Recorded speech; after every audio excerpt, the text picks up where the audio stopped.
Está no ar o Mobcast, o podcast do V1. Afivela aí o seu cinto de segurança. Embarque conosco em mais uma jornada de conhecimento. E o assunto de hoje está em alta, viu? Nas redes sociais, nas rodas de amigos, dentro das empresas. Nós vamos falar sobre inteligência artificial. Tudo. A gente quer saber tudo sobre inteligência artificial hoje. É bom? É ruim? Já está impactando o mercado de trabalho? Na forma como a gente compra e vende as coisas? Nos nossos dados pessoais? Na humanidade em geral? Isso, para falar de tanta coisa relacionada à IA, eu convidei aqui um time de mulheres especialistas em áreas distintas que se completam. Então vou fazer aqui a leitura porque o cargo é grande, ela é muito boa no que ela faz. No estúdio da CDL Vitória, comigo, Gisélia Freitas, 20 anos de experiência desenvolvendo líderes, consultora, mentora e palestrante, especialista em pessoas, carreiras, imagem, cultura organizacional. Até me embolei aqui com tanta coisa. É uma mulher completa. Tudo bem? Tudo jóia. Muito obrigada por ter aceitado aí o nosso convite. Ao lado dela, aqui no estúdio também, a jornalista e expert em marketing para negócios locais, Débora Herzog. Um prazer estar aqui. Muito obrigada pelo convite. Que bom ter você aqui conosco. E virtualmente, quebrando o seu ciclo de férias lá no Rio de Janeiro, ela, Sumaya Rajab, que é especialista em privacidade e proteção de dados e aceitou o nosso convite nos 45 minutos do segundo tempo. Tudo bem? Tudo bem, pessoal. Prazer. E muito obrigada pelo convite. Então vocês já estão vendo aí que o papo vai ser muito bom, mulheres inteligentes, ligadas no assunto, cada uma no seu ramo, né? E eu já vou começar fazendo uma pergunta que vale para todas vocês, tá? Então, hoje, atualmente, como vocês descrevem a inteligência artificial dentro do setor de cada uma de vocês? Vou começar aqui pela Gisélia. Vamos lá, que assunto bom, né? Até porque as pessoas têm fugido desse assunto, embora o tema esteja em alta, e não tem como fugir desse assunto, porque desde a época que saímos do feudalismo, entramos na era industrial, né, o tema tecnologia, inovação, mudanças é em alta, né, e tem gerado aí controvérsias.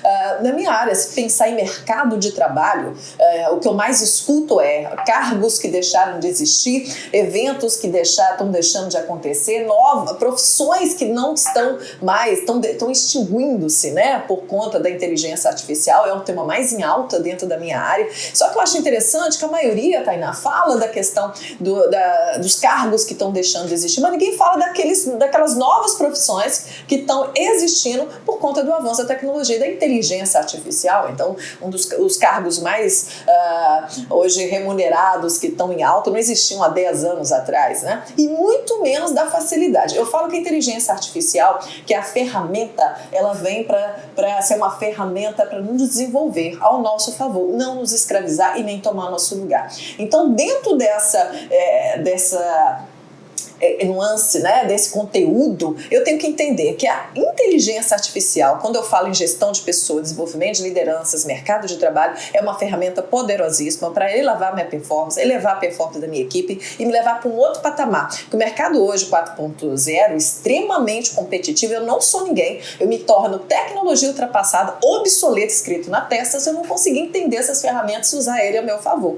Então, dentro da minha área, isso é extremamente estratégico. Andar com a tecnologia, não correr da tecnologia, não tem volta, não tem como atrasar a inovação. Então, o que eu vou fazer? Vou mergulhar nesse conhecimento para não ficar obsoleto. E dentro do marketing, Débora?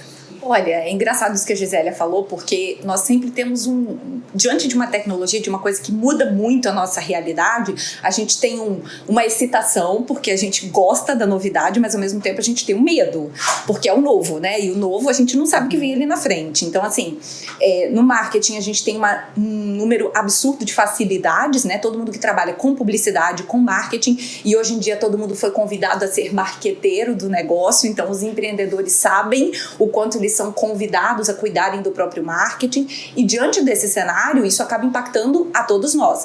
Profissionais da área precisaram aderir, e quem não aderiu ainda está realmente cada vez mais ficando para trás, porque há uma facilidade enorme no trabalho, e as pessoas que fazem o próprio marketing entenderam o quanto isso é extremamente positivo, porque é um facilitador, né? Nós que temos que, hoje em dia, né, um empreendedor que precisa fazer tudo, ele tem uma facilidade enorme aí com a inteligência artificial e hoje todas as possibilidades que a gente tem de ferramenta nessa área.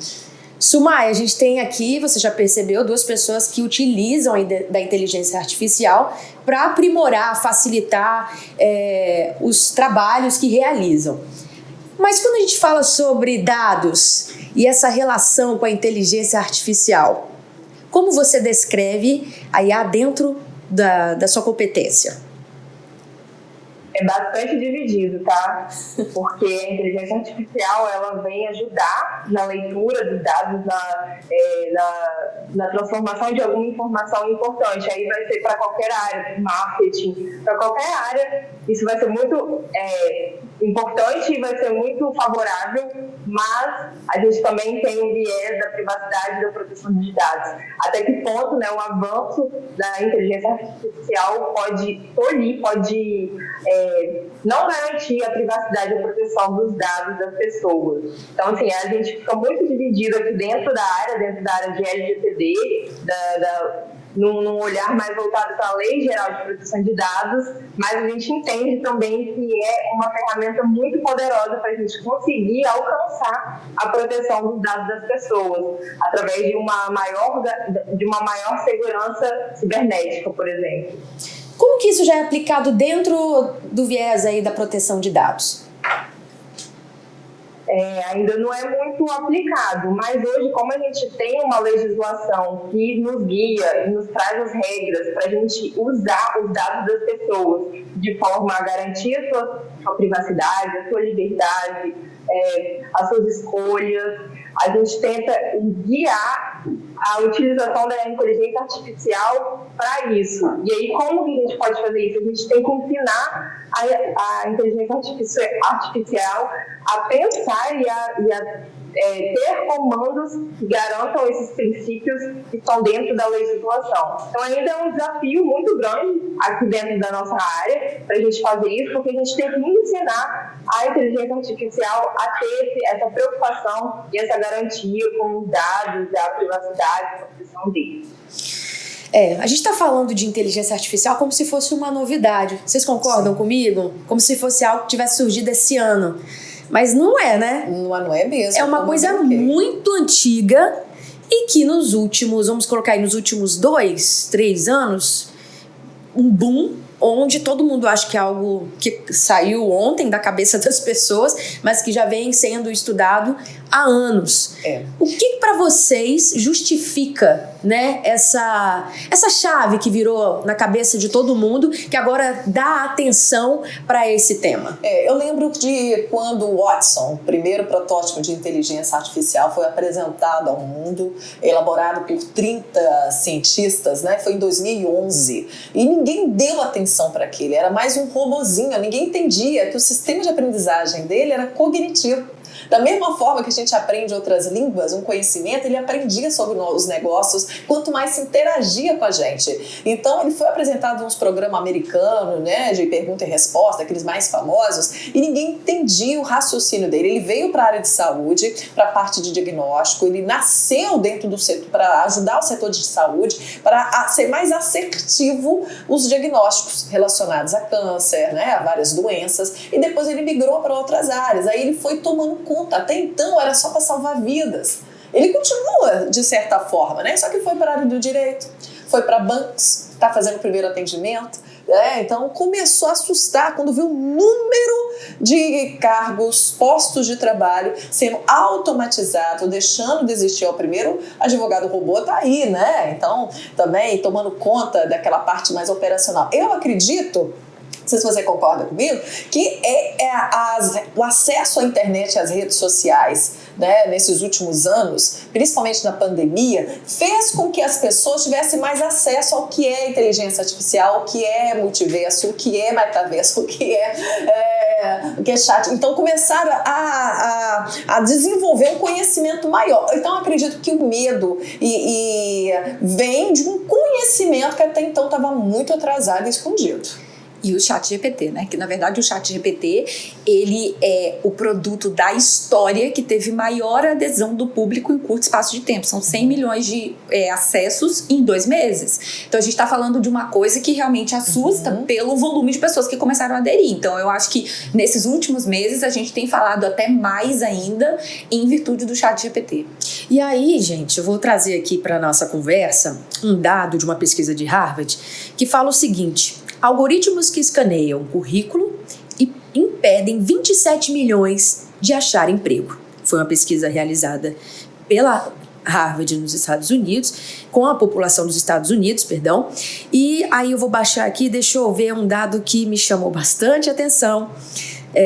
Os trabalhadores ocultos, conforme afirma o relatório, são candidatos que buscam vagas, mas não obtêm sucesso por conta de processo de contratação que se concentra no que eles não têm, em vez do valor que eles poderiam agregar à empresa. Então, a conclusão da equipe é que os grupos mais afetados incluem veteranos, imigrantes, refugiados, pessoas com deficiência, pessoas com problemas de saúde física ou mental, ex-detentos, cuidadores de adultos ou idosos e pessoas cujo cônjuge se mudaram para uma nova cidade. E aí tem uma outra pesquisa aqui, é que a Amazon adotou uma ferramenta específica para contratar pessoas, recrutar pessoas via inteligência artificial, e ao longo disso eles descobriram que os currículos de mulheres eram simplesmente excluídos. Eles nem sequer eram lidos por essa ferramenta, porque toda a construção de informações dadas à ferramenta eram mais do universo masculino, Somaia.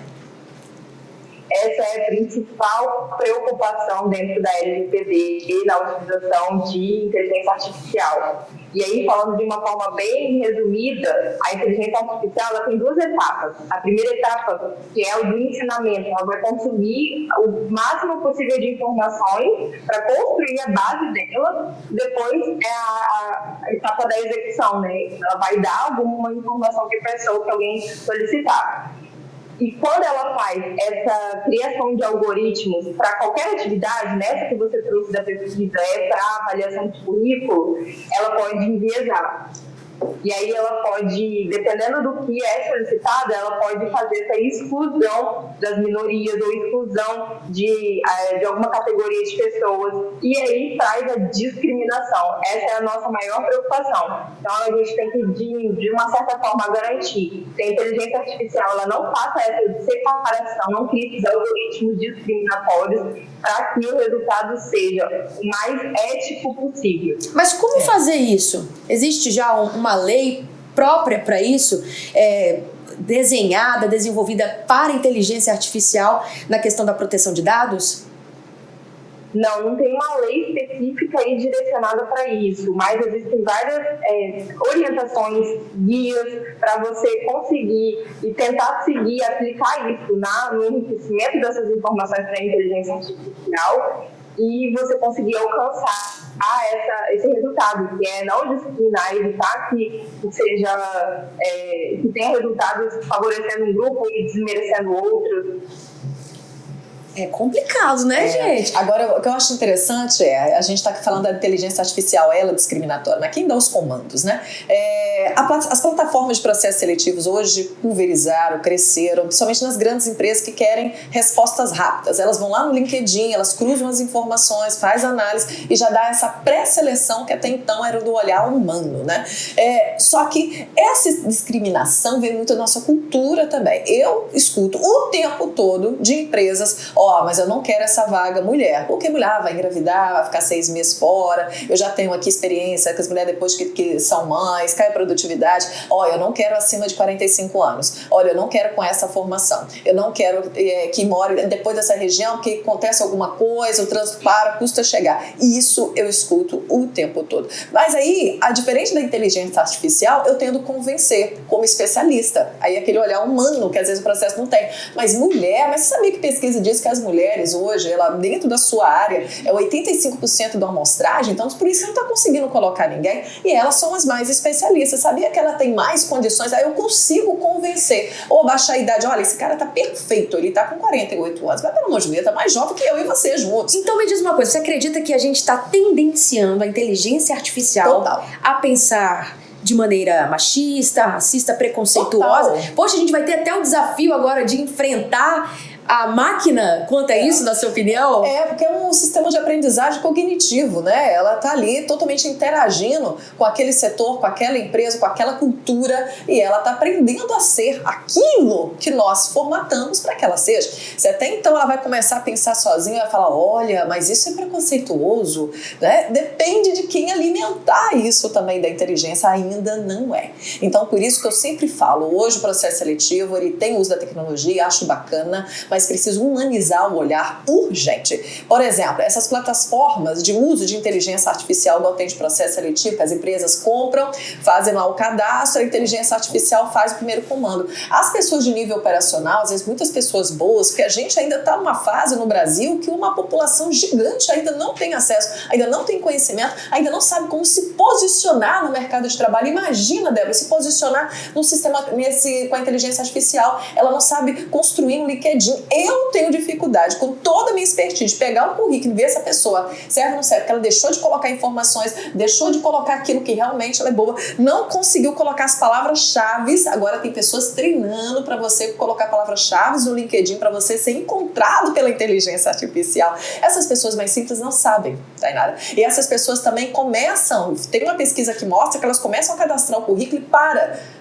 na vaga, porque não conseguem, tem preguiça, acham difícil, acham complexo, acham que não vai dar em nada, elas declinam, porque ainda estão no processo de pegar o currículozinho na mão e bater na porta da empresa. E na verdade a grande preocupação é essa, né? Com principalmente essas pessoas que estão já no final da carreira ou estão fora do mercado de trabalho, porque essas pessoas vão ter um trabalho ainda maior de ajuste, e aí é que tá a regulamentação que precisa acontecer para a gente ter esse processo de uma forma um pouco mais razoável para essas pessoas, porque eu imagino que quem está já, né, aderindo, já está se adaptando, mudando, acredito que a gente vai ter uma passagem aí minimamente razoável, né? Apesar do nosso medo inicial. Mas quem já está muito perto de uma aposentadoria, já está numa fase que já não é tão favorável assim para o mercado de trabalho, eu acho que essas pessoas precisam realmente de uma regulamentação para a gente... E você acredita que está indo rápido demais? Você acha que a inteligência artificial está indo rápido demais? Absurdamente rápido. A questão é que a gente tem uma progressão que os saltos, eles são muito mais rápidos do que qualquer outra tecnologia que a gente já tenha vivenciado. E se as outras tecnologias já assustavam, né, que todo mundo fica assustado mesmo, imagina essa. Há uma corrente de analistas desse mercado que fala muito que a gente, muito em breve, teremos as máquinas pensando por si só, porque hoje existe um comando nosso e ela está automaticamente sendo alimentada com o que a gente está comandando. Mas já temos um avanço tão progressivo que logo ali na frente ela já vai começar a ter as próprias dinâmicas, né? Então aí não estamos conseguindo acompanhar essa velocidade, não tá? Infelizmente, no Brasil, nosso modelo educacional sempre foi falido, sempre foi ultrapassado. Quando você vai pegar a Ásia, né, a criança japonesa já vai programando, desenvolvendo, né? Faz parte ali do currículo, da cultura, da grade, do modelo americano, europeu. Você vai aqui, a gente tá mal sabendo escrever o português ainda, né? Inclusive o chat pode ajudar a melhorar isso. E tem ajudado bastante a melhorar isso. Então, vem muito do modelo também educacional ultrapassado. Então, como especialista de mercado de trabalho, eu fico muito estigmatizada, assim, realmente dor mesmo, né? Você sente uma a dor. Sim, das pessoas não conseguirem acompanhar, ainda travada, a mente, não foram educadas para aquilo, não foram educadas para aprender. A pandemia realmente levou muitas pessoas a irem por um processo de empreendedorismo para usar as redes sociais, a tecnologia de forma forçada. A pandemia que foi, na verdade, um acelerador do processo aí de tecnologia, de digitalização de pessoas e empresas. Foi totalmente disruptivo. Débora, você que trabalha muito ligada nas redes sociais, nas novidades, em tudo que chega. Inclusive, eu acredito que seu pensamento deve ser extremamente acelerado para acompanhar tudo isso. Mas, voltando aqui à pergunta, como aproveitar de maneira positiva, né? Como fazer das ferramentas de inteligência artificial, e a gente fala do chat agora, especificamente, que é o que mais tem sido, como você mesma disse, consumido, né, em tempo extremamente acelerado. Como fazer disso uma ferramenta de suporte, de apoio, quase que um outro funcionário que trabalha para você?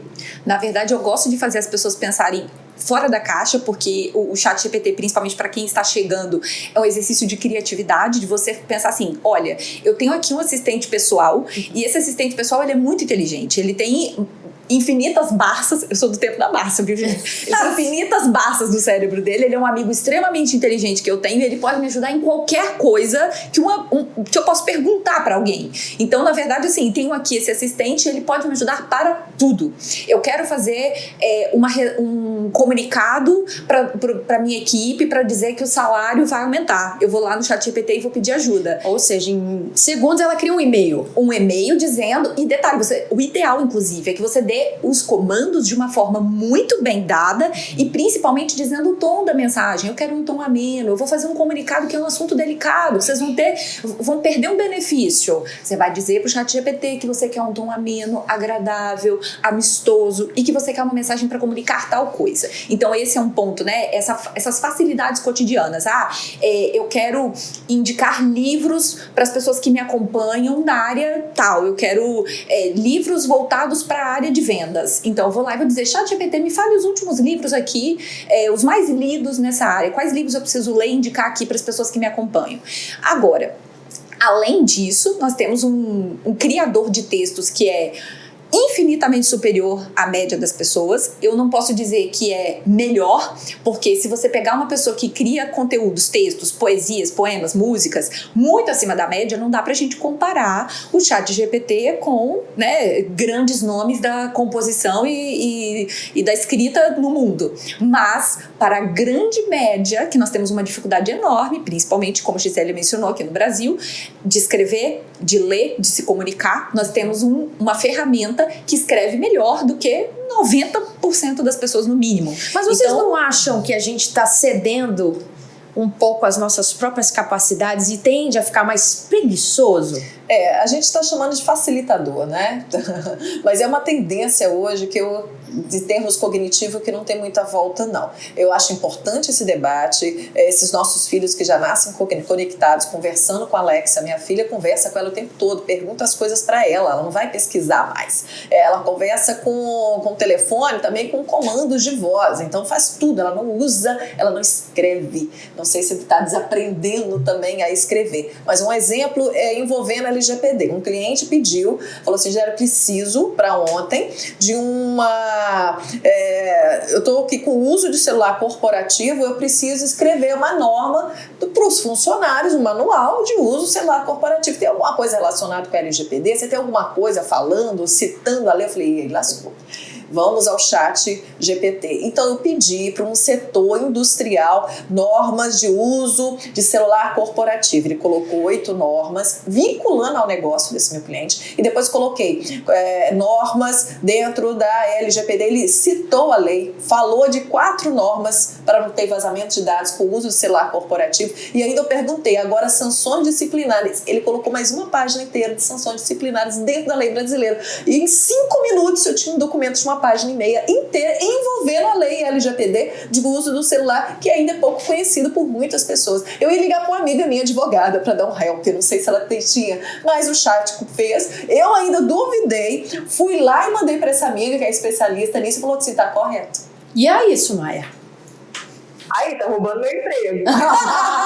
Eu acho que o meu também, que se ele tivesse o chat, ele não me perguntaria. Com certeza.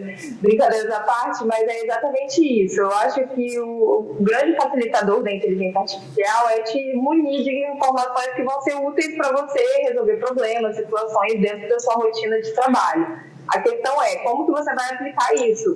Igual a Gisela falou, ela teve que confirmar se realmente aquilo que foi feito pelo ChatGPT estava certo. Então você vai ter que revisar o que ele elaborou, o que ele te deu de resultado e você vai aplicar. Você tem que fazer aquela validação do que ele trouxe de normas, de sanções e isso. Mas realmente é um enorme facilitador e aí a gente pode usar isso em qualquer área. Dentro da área de segurança de informação, a inteligência artificial, ela pode nos ajudar a identificar qual é a área, qual é o fluxo que pode ter algum incidente de privacidade, algum incidente de segurança e você conseguir previamente conduzir. Ou você consegue identificar quem foi o usuário externo e colocou toda a base de dados em perigo.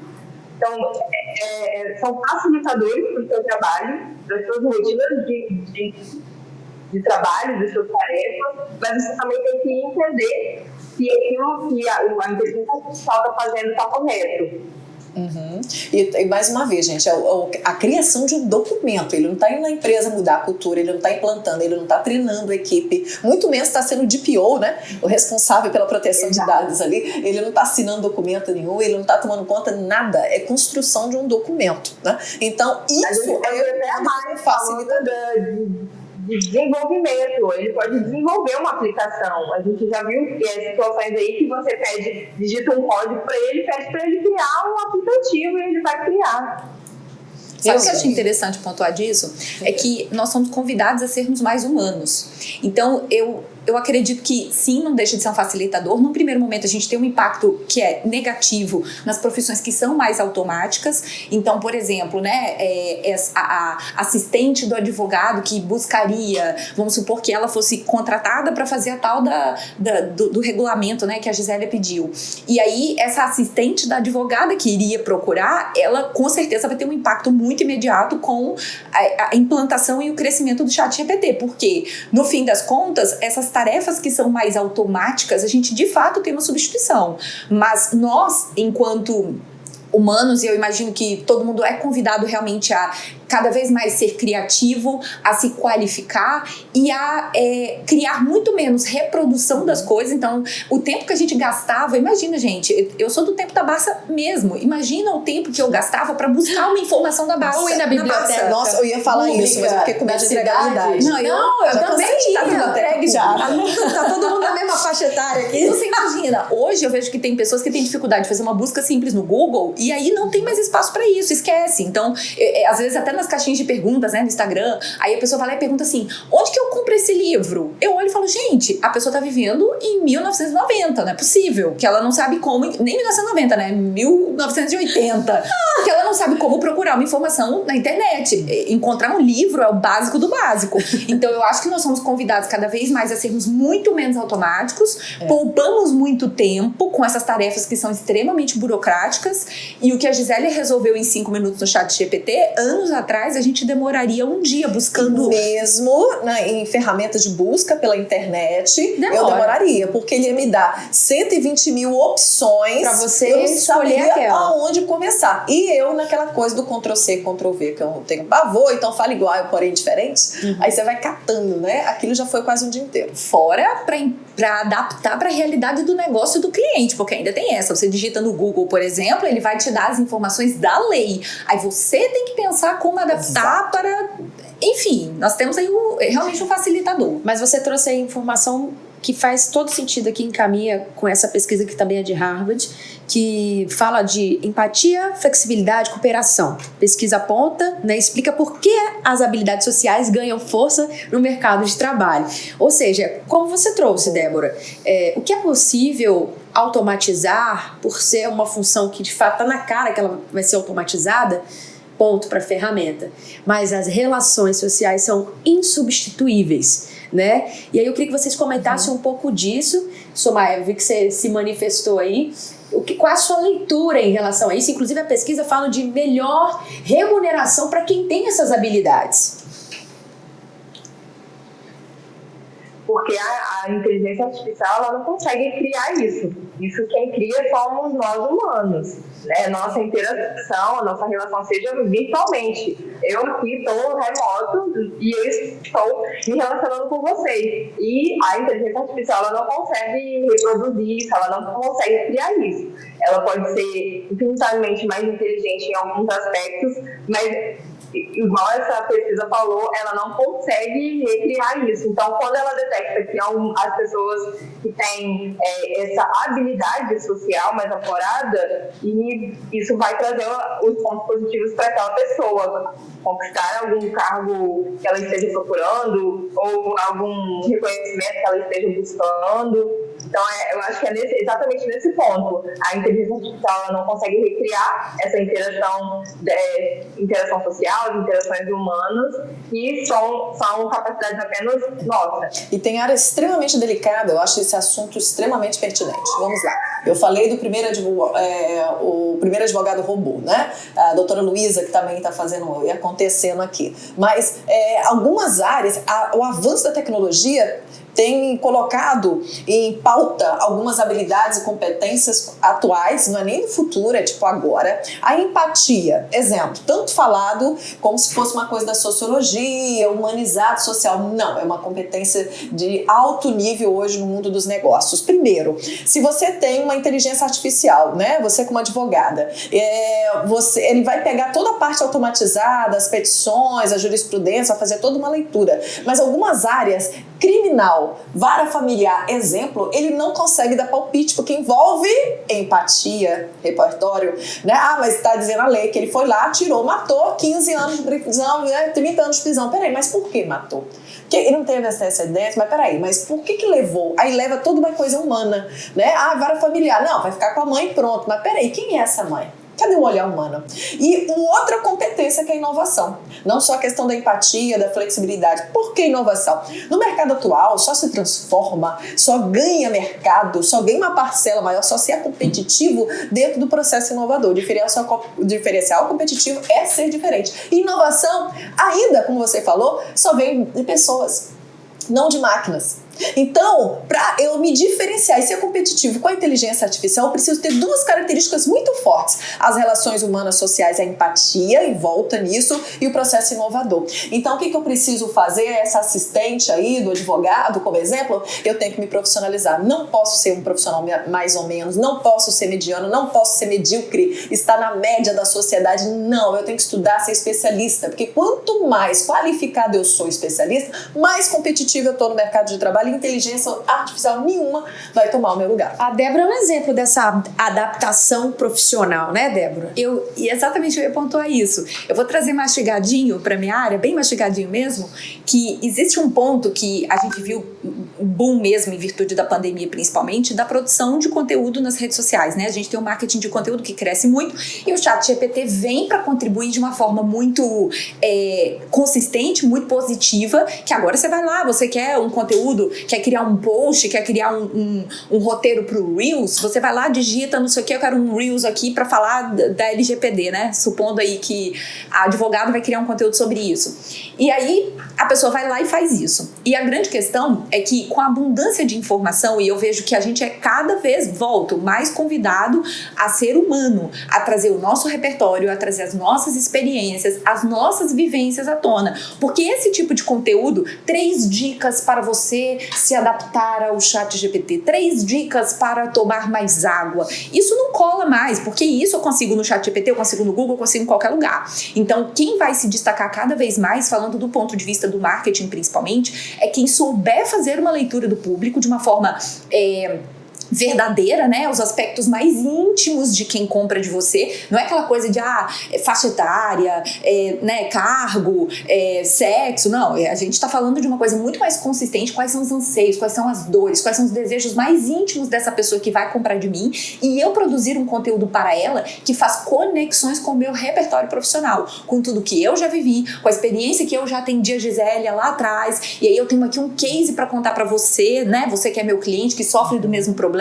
Então, quanto mais eu conseguir puxar lá atrás minhas experiências, minhas vivências, tudo que eu conheço da minha audiência, das pessoas para as quais eu quero vender, melhor vai ser o meu conteúdo. Menos reprodução e mais uma criação mesmo. E dentro da ferramenta do Instagram, por exemplo, que você está super presente lá, Débora, você acredita que a gente precisa hoje entender que falar tende a chamar mais atenção do que escrever? Usar a ferramenta para te dar um tema de um conteúdo e ir para frente falar sobre ele é mais atrativo? Essa combinação é melhor? Tainá, eu tendo a dizer que sim, porque na verdade isso nos faz muito humanos, né? Então, assim, essa coisa, tanto que as lives cresceram tanto exatamente por isso, porque ali você vê a pessoa sem filtro, né? Você vê ela, o véu é rasgado, não existe uma coisa totalmente editada e tudo mais. No entanto, eu também não gosto da ideia de se travar porque eu não quero gravar. Eu penso o seguinte: há espaço para quem se comunica bem. Se você escreve bem, se você fala bem, se você enfim, se você entende de verdade a sua audiência, existem criadores de conteúdo que crescem muito, que vendem muito bem, faturam muito bem e que não gravam vídeos, não aparecem no vídeo.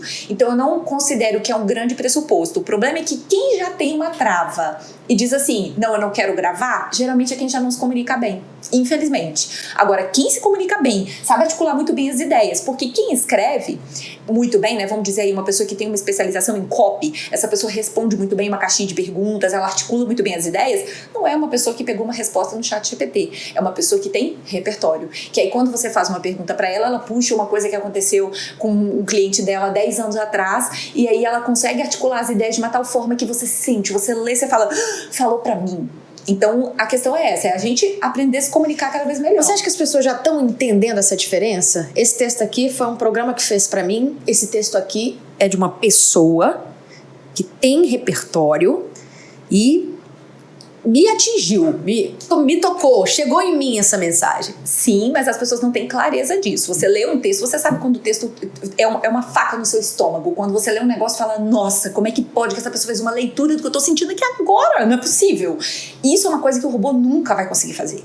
Porque ele não consegue fazer essa leitura precisa de como é a audiência, de como ela tá sentindo e nunca vai conseguir contar um caso real. Por exemplo, existem pessoas que conseguem articular tão bem os textos que traz uma vivência, uma coisa que você viveu 15 anos atrás, isso é seu, isso ninguém te toma, isso um robô não toma. E aí entra a psicóloga aqui. Será que daqui a uns anos, nossos filhos que conversa com a Siri, conversa com a Alexa, com o chat, vai sentir falta dessa dor no estômago, dessa coisa humanizada? Como serão as emoções, você diz? Por isso que esse debate de humanização, de empatia é muito importante. A gente não pode perder esse olhar que nos diferencia. Mas eu não sei. Eu não sei se vou procurar um psicólogo ou converso com a inteligência artificial. O que eu estava querendo é falar. Eu não quero um contato humano, se ele é sentimental, se não é. Eu vou acostumar a ter aquela frieza. A gente pode se acostumar. E é esse acostumar que me dói e me preocupa. Não é a inteligência artificial, é assim. É como nós vamos lidar, nos adaptar e vamos ser no futuro. E se a gente for por esse caminho, nós vamos virar robôs muito mequetrefes, hein? Só pra avisar que eles são muito melhores do que a gente nisso. Então, se a gente não se atentar,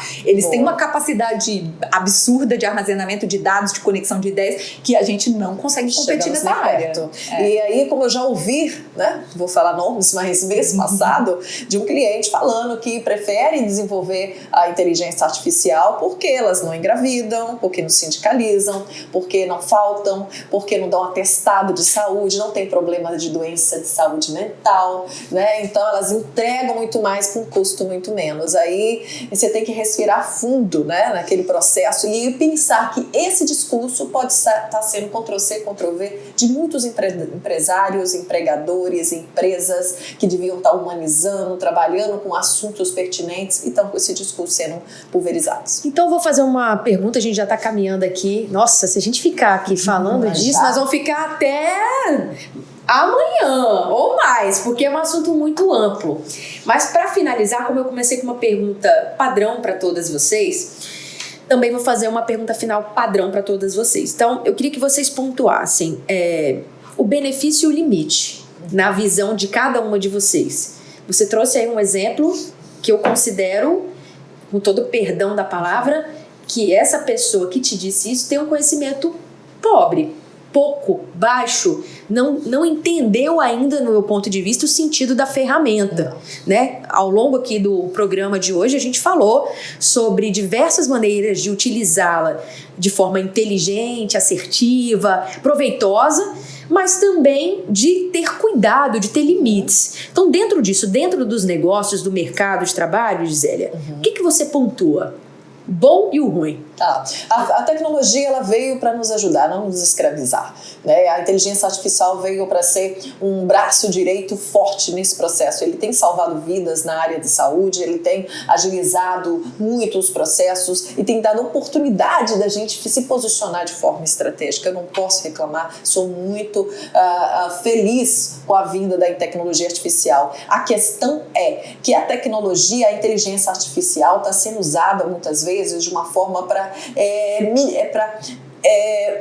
esconder os conceitos pré-estabelecidos, os preconceitos que eu tenho dentro do mercado de trabalho. Uma busca de processo seletivo, mas não foi eu que rejeitei aquela mulher e aquele cara problemático. Foi o sistema. Foi o sistema, foi o processo. Eu nem tô sabendo, mas não foi eu que falou isso. Eu tô precisando automatizar. Nós estamos numa era moderna e eu preciso, gente, né, agora de uma tecnologia que me ajude a estar escondendo, na verdade, uma rejeição ao humano.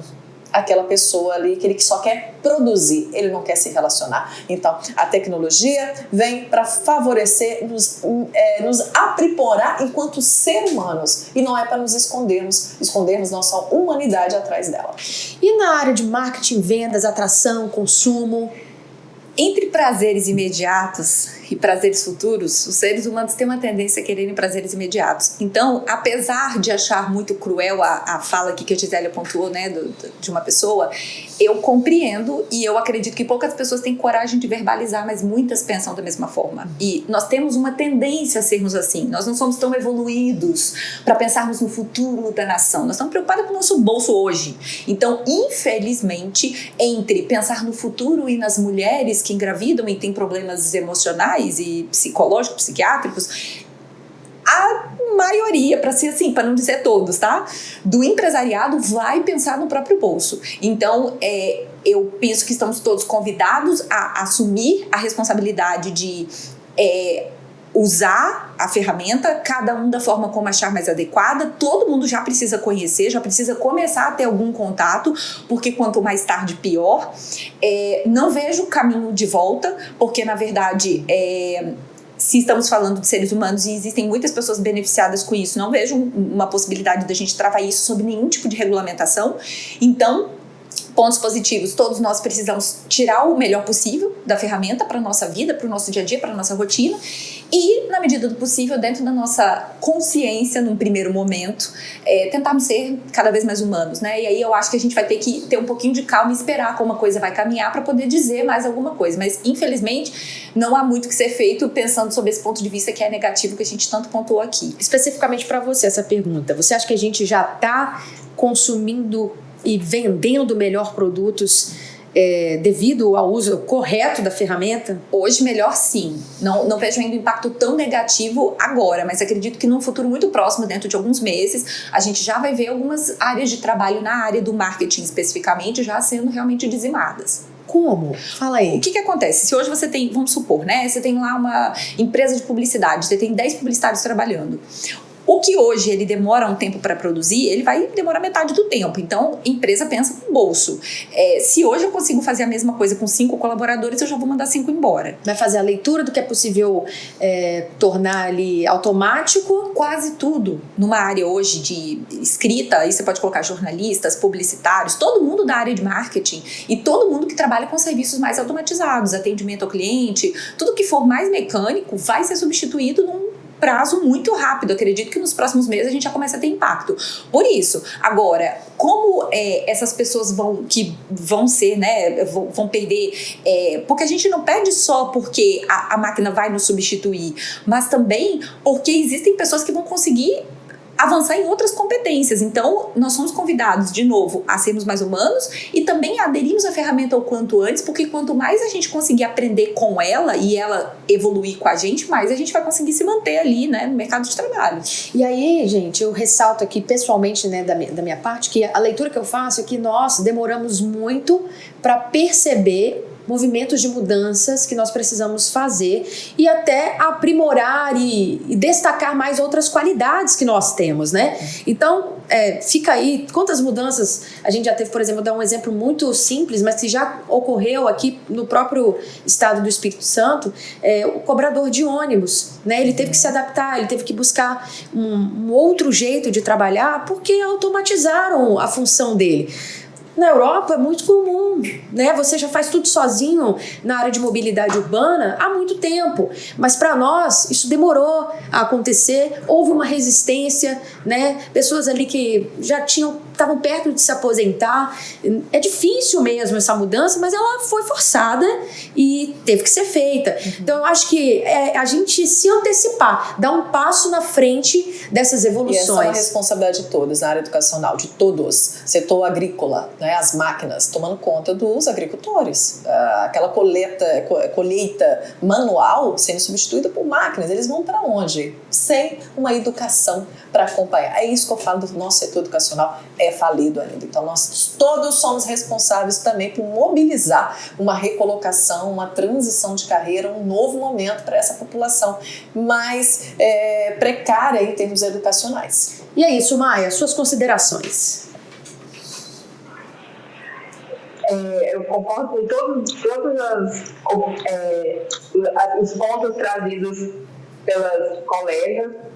E, gente, é inegável as melhorias que a inteligência artificial pode trazer para a gente em qualquer área, né? Seja na área educacional, na área de marketing, na minha área também. A gente vê a possibilidade de aumento de produtividade, aumento de resultado. Então, isso, sem dúvida, uma vez comprovado, vai ali ocupar o espaço do cobrador de ônibus, vai ocupar o espaço dos agricultores. Então, a grande questão é a gente conseguir usar de forma mais benéfica para todo mundo. A gente extrair o máximo que pode trazer de resultados positivos, de bons frutos, bons resultados, né? E usar isso a favor da privacidade, da proteção de dados, a favor do marketing, a favor da educação, e a responsabilidade está com a gente mesmo. De que forma a gente vai utilizar a inteligência artificial para a gente conseguir conquistar isso, a gente ter esse resultado. Então, essa preocupação não é só nossa aqui no Brasil, é uma preocupação que está no mundo inteiro. Nos Estados Unidos tem uma comunidade de inteligência artificial, em que eles criaram leis dentro dessa comunidade, princípios, para que quando eles estiverem fazendo avanços, pesquisas, estudos, implementando a inteligência artificial, que eles apliquem aqueles princípios, aquelas leis que foram criadas e implementadas dentro daquela comunidade, não perca aquele lado humano, para que não perca essa empatia. Não que a inteligência artificial vai assumir essa leitura ou vai passar a adquirir e ter essa empatia, mas que isso seja aplicado no uso da inteligência artificial, para que a gente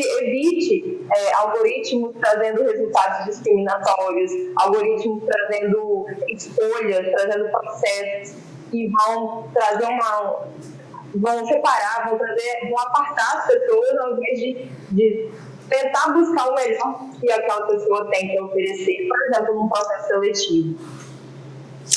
Então, esse é nosso grande desafio, e a responsabilidade é nossa. A gente tem que aplicar isso de forma correta na inteligência artificial e vigiar para que o uso indevido, né, o uso com discriminação, com preconceito, não aconteça.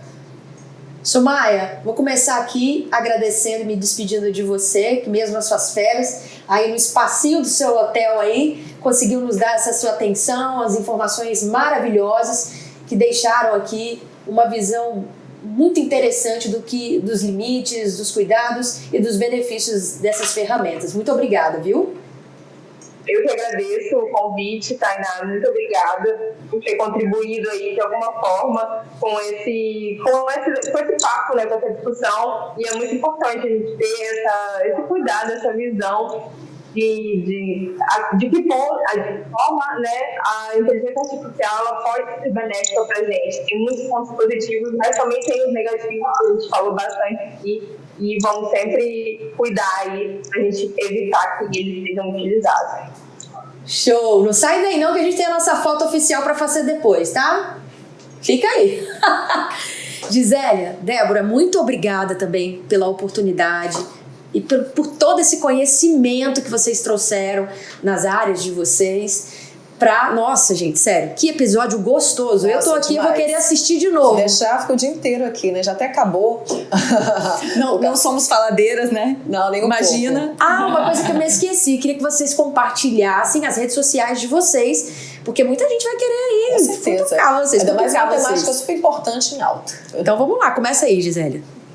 No Instagram, como é que a gente acha? Vamos lá, Gisélia Freitas Oficial, né? Pode me seguir, não sou novela não, mas pode seguir.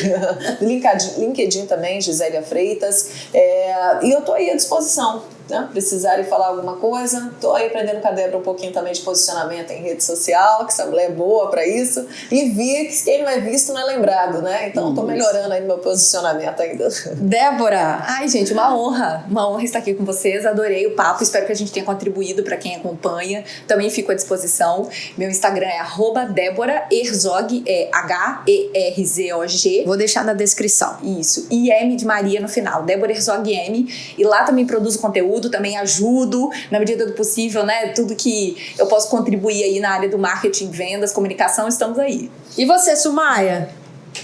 Como te encontrar nas redes? Meu Instagram é @sumaia.rajavies. É difícil, né? Sumaia com Y. Vou deixar na descrição também. A joia. E tem o meu LinkedIn também. Eu tenho uma atuação um pouco maior no Instagram do que no LinkedIn. Meu LinkedIn é Sumaia Rajavi. E lá costumo postar alguns posicionamentos ou algumas novidades aí da área de privacidade e proteção de dados. Então, quem quiser me procurar e também compartilhar alguma questão ou alguma dúvida, pode entrar em contato comigo. E aqui, vocês gostaram das perguntas, da condução dessa entrevista? Você tá muito entendida, né, Tainá? Muito bem! Gente, achei o máximo. Eu devo dizer que eu achei o máximo. Tá afiadíssima. Demais!